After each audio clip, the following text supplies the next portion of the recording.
told me she'd had an accident with the forklift. So straight away, because I was working with forklifts at the time, I thought, oh my God. But then I was told, which was obviously the lie, that she'd broke her leg. And I just said to her, I have to go. My daughter's broke her leg, I'll go fetch my grandson. And it was absolutely teeming down with rain. But if I'd have been told at that point that she'd lost a leg, I don't think I could have drove, to Nottingham and pick my grandson up and tell him that he's not having a birthday party, he's coming back to mine. Do you know what I mean? And that we will go and see his mum. And I remember my son ringing me and saying, what's happened? I said, she's at the hospital, but I think she's just broke her leg. And he said, I need to go to the hospital. I said, honestly, Lee, she just broke her leg. I've got Kieran. I don't really want to upset him anymore if a load of people can't come in. But I was obviously unaware of how bad it was. Yeah. We were in Spain at the time. We were in a restaurant, and quite a lot of us weren't there. And we had a phone call from Dave. Pablo got the phone, and he said, Lisa's had an accident. They think she's got to have a foot amputated. So can you imagine, you're all been enjoying yourself and everything just like was, nothing mattered anymore. It was just like, get back to Lisa. So we got a flight the next day as soon as we could and got over. But it was on our mind, but we're still like Linda, like said, you didn't realise how bad it was going to be. I mean, to lose a foot would have been bad enough. But, the operation she's had to have and the pain and the depression and all the tablets, all what she said today, it's all just, it's always be with us, won't it? Always be with us. When we got to see her and going in, we just felt we didn't know what to do.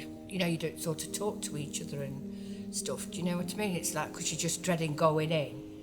And when we went in, she went, oh, you not bought me a pair of slippers? Did you know that? I know, but because that was a sense of humour. She was She said, upbeat. if anybody buys me a pair of slippers, you can imagine her, because you know now, don't you?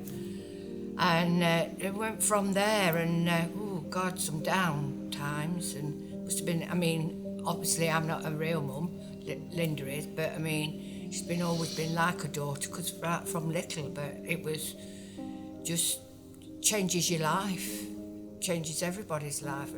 Yeah, she never put you in that position where you felt you had to worry about what you said or anything like that, because she made it so easy, and you never felt withdrawn. You was afraid to say anything or anything like that.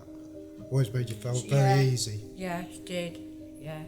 Well, today is the first time I've seen doing the speeches, and to be honest, it was overwhelming.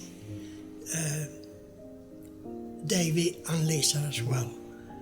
And when we had I had the telephone call, it was just devastating, because, to be honest, we could do nothing about it. And like June said, the first time that it was a flight available, we did come back to see them. But at the moment, we are so proud. All you want to do is Did get back. I speak to you at the hospital? I think I got on the phone to you, didn't I? Yeah. I know I was screaming in the corridor in the hospital because they said they were taking her foot off. And I remember saying,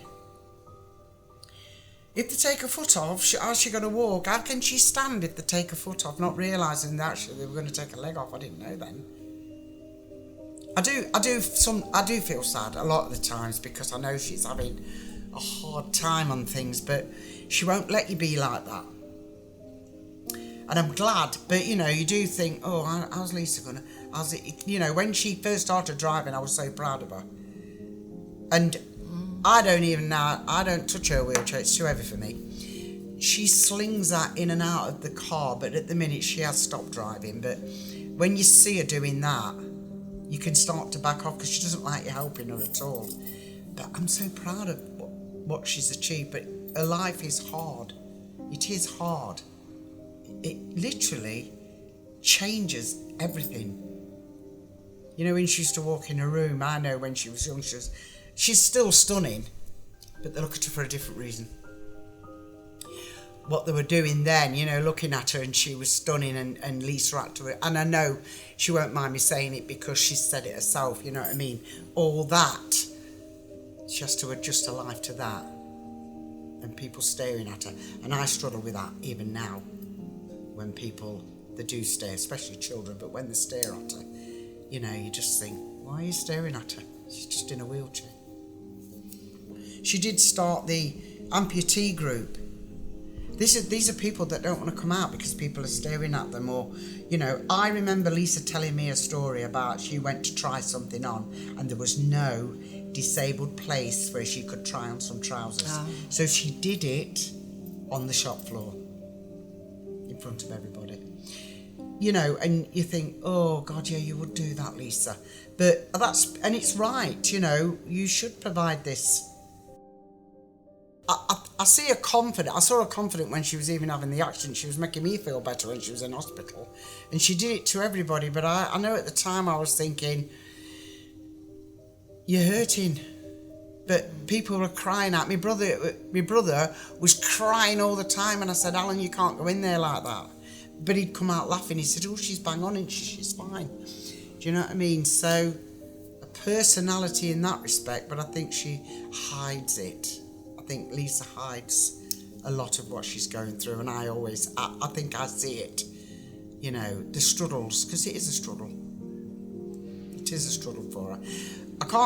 I hate it when she falls over, and she does fall over, and she'll say, Mum, it's all right, but it isn't, or, you know, for me to have to see her falling over, and these are struggles, you know, or big thing, she wants to wear high heels, that's another. Oh, she loved her shoes and boots, didn't she? It's things like that she can't have. The high heels. She'll make a joke about that, won't she? She'll say, why do I'm going to pay all that money for a pair of shoes when I only need one? You know, so I'll wait till the sales come on. I'd love her to have one of them Heather Mills legs. I don't like the leg that she wears, but that's Lisa, that's what she wants. You know, this is who I am. That's what she's saying. I worked for Dunelm, so they had forklifts to bring the stuff in and out, you know, and the key used to go on the side of the wall. Before her accident, that never bothered. I didn't think. You don't think about it.